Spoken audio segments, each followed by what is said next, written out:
Allez, on se retrouve aujourd'hui les dockers, on va poursuivre la collecte tout de suite sans plus tarder. Bonjour à tous, à toutes. On va attaquer donc avec du film asiatique, du film culte italien, donc du Fulci et compagnie, Bava et du zombie. Donc on va attaquer sans plus tarder avec Unborn.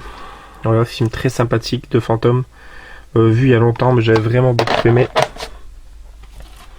Dream Home, qui est complètement barré, de Pang Cheng, c'est un film coréen je crois. Voilà, c'est une inspiration de Dario Argento et d'autres génies du ciné d'horreur italien. Snowpiercer, que j'ai toujours pas vu, de Bong Joon-ho, voilà, avec Chris Evans, Ed Harris, Jamie Bell, donc un casting américain, mais un film coréen, donc cultissime. The Strangers, c'est par Chan-wook, non, c'est qui, c'est... J'ai pas envie d'écorcher les noms. Je sais qu'il a fait vraiment sensation. Voilà, c'est le mec qui a fait The Chaser. C'est une espèce de film policier un petit peu particulier. Slice, voilà, par Kongat Commissary, Bangkok, donc ça doit être thaïlandais, je pense. Voilà, donc Slice, production Wildside. Réunion sanglante, qui je crois est pareil coréen, ça a l'air d'être une espèce de home invasion. Pas vu, mais ça a l'air sympa. Bangkok Haunted, donc film thaïlandais de possession. Chainsaw Age de Takuji Kitamura, donc japonais, Negative Chainsaw Age. Voilà, une espèce de version massacre à tronçonneuse à la sauce asiatique. De LDK de Yukiko Tsutumi, donc pareil, je pense japonais. Voilà, c'est une espèce de film vachement barré. Une espèce de mid-jeune aussi. C'est quoi alors? Lana et Notsumi, deux jeunes colocatrices rêvant de devenir célèbres, se rendent à un même casting, jalouses l'une de l'autre, amoureuses du même homme. Tension monte quand elles apprennent que l'une d'entre elles a finalement obtenu le rôle. Ouais, ça a l'air d'être un truc pétage de câble. Le pensionnat que je vous ai déjà présenté, donc du coup que j'ai en double, film je crois thaïlandais également, de Sangyos Sugmakanaan. Alter, je sais pas ce qu'il fout là, c'est de Eduardo Chancel, ça n'a rien à voir. Hop, je vais le ranger là-bas. Chatroom de Hideo Nakata, qui paraît-il est pas mal mais pas vu, donc c'est le mec qui a fait Ring et Darkwater. Paraît-il qui est sympathique. On a Thirst de Park Chan-wook, voilà, cultissime, un film, une romance vampiresque. Blood, donc l'animé rapport au film, que je pense avoir peut-être. Le dernier train pour Busan, qui pareil a fait sensation, de Yin Sang-ho. C'est basé je crois d'un court-métrage du même réalisateur. Ensuite, on a Guilty Romance de Sonotion. Voilà, je vous ai déjà présenté les Suicide Club. On a KM31, qui est un film de possession, un petit peu fantôme. Je sais pas c'est quelle nationalité ça. Je pense que ça c'est plus style argentin ou dans la lignée de The Ring. Ça doit plus être argentin ou ça doit être espagnol ça. Kilomètre 31. Ensuite, on a Are You Ready, qui paraît-il est très mauvais. C'est mon pote Tom Ciné qui m'a dit ça. Donc bon. On a Rétribution dans la collection HK vidéo là, de Japan Horror. Voilà, Lionsgate qui ont fait ça. Celui-ci c'est un suspense, c'est un thriller un petit peu. Dans la même collecte, on a Réincarnation de Takeshi Shimizu qui a fait The Grudge. Voilà. On a Fun. Là aussi une superbe édition. Hein. Voilà, que j'avais eu pour 4€ tous à Kora, je crois. On a Prémonition de Norio Tsutura, donc qui a fait Ring 0. Voilà. On a Apparition, The Uninvited, voilà, de Lee So-yoon, donc ça doit être coréen également. On a La Mort en ligne de Takeshi Miike, qui est sympathique. Voilà. On a Audition de Takeshi Miike, qui est cultissime, que je récupère là prochainement dans une bien meilleure édition, parce que celle-ci elle est pas ouf. On a Cello, qui a l'air assez sympathique, une violoncelliste un peu barge. On a Why Don't You Play in Hell de Sonotion, toujours, donc réalisateur assez fou. On a Vampire Girl vs Frankenstein Girl, qui est un Sushi Typhoon. C'est le mec qui a fait Tokyo Gore Police, et voilà, c'est complètement barré, hein, c'est très what the fuck. Et on a pour finir par Chan-wook, je crois, Lady Vengeance. Voilà, donc c'est très très bien travaillé, c'est Si vous aimez Old Boy, vous pourrez que aimer, je pense, Lady Vengeance. Vraiment très bon. Donc pour mes films, on va dire asiatiques, c'est tout. Voilà, j'en ai pas non plus... je suis pas hyper calé en film d'horreur asiatique, mais voilà, j'en ai déjà quand même pas mal. On va attaquer avec les films d'horreur italiens. Donc sans plus tarder, Contamination de Luigi Gocci. Donc une espèce de alien revisité. En gros, des œufs extraterrestres qui reviennent sur Terre et qui sont contaminés. Donc très cool. Ensuite, on a mon Fulci préféré, L'Au-delà, que je trouve vraiment génialissime. Purement génial. On a La Baie sanglante de Mario Bava, qui est un très grand slasher. Voilà. Donc dans une belle édition. C'est pas celle-ci qu'on trouve le plus souvent. Voilà, donc je suis bien content d'avoir ce film. On a, que j'ai récupéré il y a peu, en Arrow édition, donc de Dario Argento Opera. Voilà, donc il n'y a pas le VF dessus, mais je m'en fiche. Très content également d'avoir ce film, qui paraît-il est très culte aussi, excellent. Ensuite, en édition collector de Lucio Fulci toujours, donc L'Emmuré vivant, donc pareil, une super belle édition pour un magnifique film. Voilà, Lucio Fulci de toute façon, clairement un petit génie. On a même un livret dedans, voilà, et le double DVD, donc très content. Je l'ai aussi en édition simple, hein, bien évidemment. Édition d'ailleurs assez facile à trouver, mais si vous voulez découvrir le film déjà, procurez-vous ne serait-ce que l'édition simple, qui est celle-ci, voilà, de Cinefix, qui est déjà pas très mauvaise, je trouve, pour l'époque. La qualité visuelle est pas dégueu. Le Chat à 9 queues de Dario Argento, que je n'ai pas vu, qui est plus un policier qu'un giallo, je crois. Le très sous-estimé et mal compris Béatrice Cenci de Lucio Fulci, vraiment particulier, vraiment sympathique. Un vrai film d'ambiance, je trouve. Enigma, qui est cool, de Lucio Fulci, toujours. Frayeur, qui est excellent, mais qui n'est pas mon préféré, de Lucio Fulci. Bon, ensuite, de Pier Paolo Pasolini, Salo et les Saint-Jean de Sodome, que j'ai dans une autre édition que je vous présenterai maintenant tout de suite, parce qu'il est juste là sous mon nez. Voilà, édition ultime. Ça, je vais les mettre ensemble. Du coup, je vais en profiter pour rajouter ça que je vous ai présenté, le Décaméron de Pier Paolo Pasolini, pas si longtemps.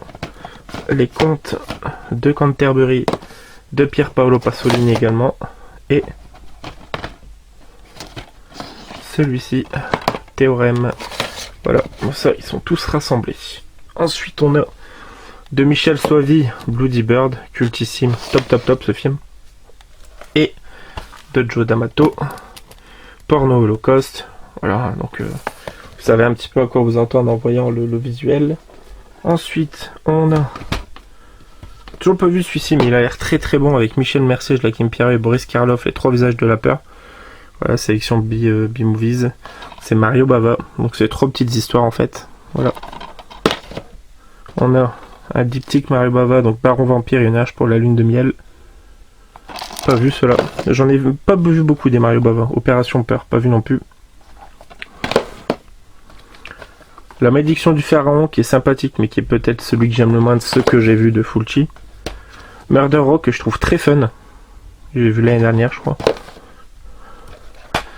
The Black Cat, qui est assez lent, mais qui est plutôt sympa.